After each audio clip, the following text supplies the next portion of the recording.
बिस्मिल्लाहिर्रहमानिर्रहीम अस्सलाम वालेकुम most welcome to Khadija ji health and beauty tips viewers. आज आप लोगों के लिए बहुत ही इजी सी और बहुत ही बेस्ट रेमेडी लेकर आई हूँ। आपके हाथों पाँव का कलर बहुत ज़्यादा साफ होगा, टैनिंग खत्म होगी, डलनेस और डार्कनेस भी बिल्कुल रिमूव होने वाली है। बहुत ही बेस्ट रेमेडी है। तो चलते हैं वीडियो को स्टार्ट कर लेते हैं। वीडियो को स्टार्ट करने से पहले चैनल को कर लीजिए सब्सक्राइब ताकि आने वाली अच्छी अच्छी वीडियो आप तक आसानी से पहुँच सके। सबसे पहले हम एक नीट एंड क्लीन बॉल ले लेंगे और फर्स्ट इंग्रेडिएंट जो हम इसमें ऐड करने वाले हैं वो है वैसलीन। वैसलीन आप जो है वो कोई से भी यूज़ कर सकते हैं, जो भी आपके पास है। 1 टीस्पून हम इसमें वैसलीन ऐड करेंगे। और ये हमने जो क्रीम है ये ज़्यादा दिन के लिए बना के नहीं रखनी है, जस्ट आपने 3 से 4 दिन के लिए बना के रखनी है। उसके बाद आप इसको फ्रेश बना लीजिएगा। सबसे पहले आपने करना है वैसलीन को मिक्स, क्योंकि ये थोड़ी सी हार्ड होती है, इस वजह से स्टार्टिंग में आपने इसकी जो है मिक्सिंग कर लेनी है। वैसलीन जो होती है ये हमारी स्किन के लिए बहुत ज़्यादा बेस्ट होती है।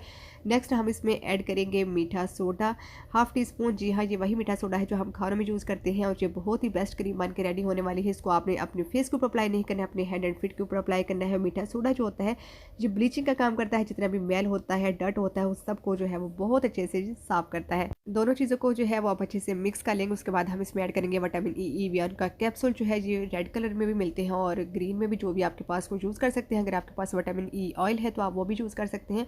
हमारी स्किन को बहुत अच्छे से मॉइस्चराइज करते हैं, हमारी स्किन के ऊपर ग्लो लेकर आते हैं। उसके बाद हम इसमें ऐड करेंगे कैप्सूल वाइटनिंग, ठीक है ना। वाइटनिंग कैप्सूल जो है ये हमने 2 इसमें ऐड करने हैं। ये वाइटनिंग इफेक्ट जो होते हैं उसको बढ़ाते हैं। जो भी पैक, जो भी क्रीम हम बना रहे होते हैं उसका जो इफेक्ट होता है वाइटनिंग, उसको डबल कर देते हैं। बहुत ही बेस्ट होते हैं ये हमारी स्किन के लिए, ना ही इनका कोई साइड इफेक्ट होता है। होम रेमेडीज़ जितनी भी होती है ये आपको कोई साइड इफेक्ट नहीं देती है, बल्कि आपको बेनिफिट ही बेनिफिट देती है।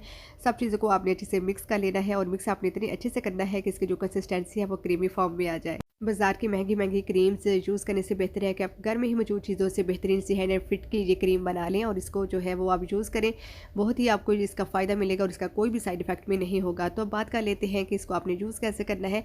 तो इसको आपने यूज़ करना है रात को सोने से पहले। रात को सोने से पहले आप करेंगे तो आपको ज़्यादा फ़ायदा इसका मिलेगा। अपने हैंड एंड फिट को जो है वो अपने अच्छे से वॉश कर लेना है। वॉश करने के बाद ड्राई कर लेना है। ड्राई करने के बाद अपनी स्किन के ऊपर आपने लगाना है। हल्के हल्के हाथ से इसकी मसाजिंग करनी है ताकि जो आपकी स्किन के अंदर अच्छे से ऑब्जर्व हो जाए। फेस के ऊपर आपने बिल्कुल अप्लाई नहीं करना। और सुबह उठकर आपने नॉर्मल वाटर के साथ या नीम गर्म पानी के साथ जो है इसको वॉश कर लीजिएगा। नीम गर्म पानी ज़्यादा बेहतर है अब सर्दी है। और उसके बाद फिर से अपनी स्किन को जो है वो मॉइस्चराइज कर लीजिएगा।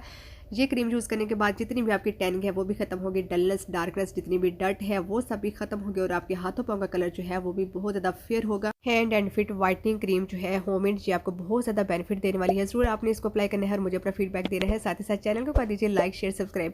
अपना बहुत सारा ख्याल रखिएगा और दुआ में जाते हैं इंशाल्लाह ताला एक नई आने वाली वीडियो के साथ दोबारा हाजिर होंगे। अल्लाह हाफिज़, थैंक्स फॉर वॉचिंग।